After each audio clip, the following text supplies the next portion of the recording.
Hey everyone, PJ here. Now, I recently saw this video by Spat and thought, wait, what? So I clicked on it, and he was talking about this article right here. NFT expert imagines a hopeful future where poor people serve as real-life NPCs in games.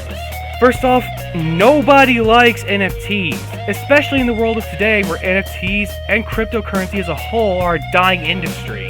NFTs have so many problems attached to them, like the chance of a rug pull, resulting in someone losing everything, and the environmental damage done in the name of crypto mining.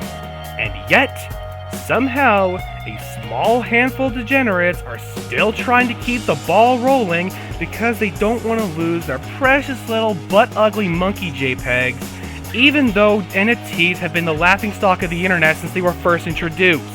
But what this article is about is a Minecraft-based NFT game called Critters, which is already doomed to fail because Mojang doesn't allow NFTs in Minecraft, but I digress.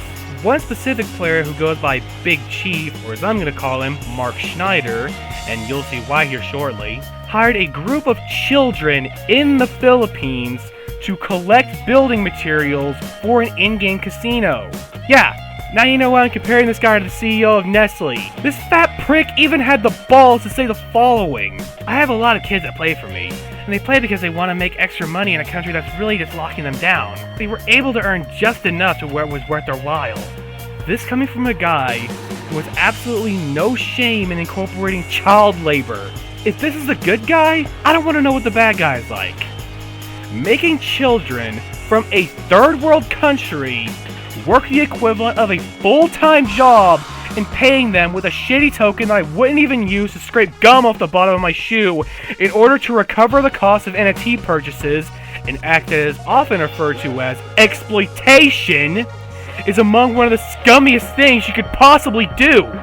And there's nothing you can do to justify it.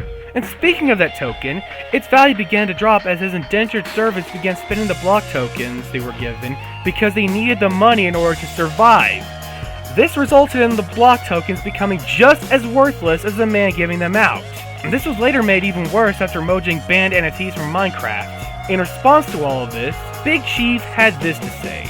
I treated a lot of these kids like they were my kids, so it's kinda sad that I can't really offer them much. Before, I was really helping a lot of these kids, giving them an opportunity to make some extra cash with their families, and it just kinda sucks I can't really do that right now.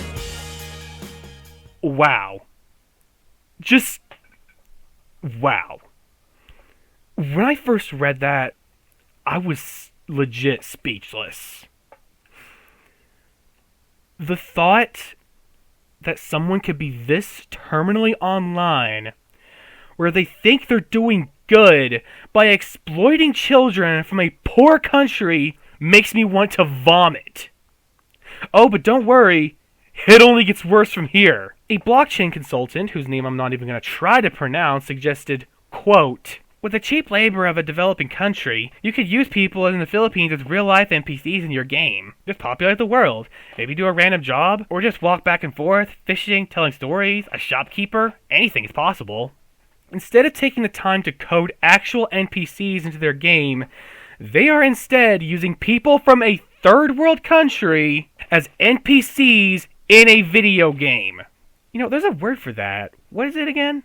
Oh yeah! Exploitation!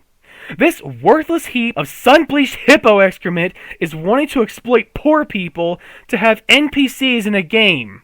Were you dropped on your head as a baby? What on God's green earth made you even consider this being a good idea? How were you even able to see yourself being a good guy in this scenario? So, to Big Chief and that one blockchain consultant, if either of you are watching this, go stick your dick in a beehive! And if you're one of the people who supports this, or thinks that this is an okay thing to do, I suggest you do the same. And I'm gonna leave this video here, but as always, don't take my word at face value. I strongly encourage you to do your own research on this topic and come to your own conclusion. And please don't go and harass any of the people I've talked about, no matter how much they deserve it. All it's gonna do is establish that you're no better than they are. But if you like this video, then subscribe and turn on notifications. And as always, my name is PJ, and I'm gonna go get ice cream. Slow me down, cause I feel alive now.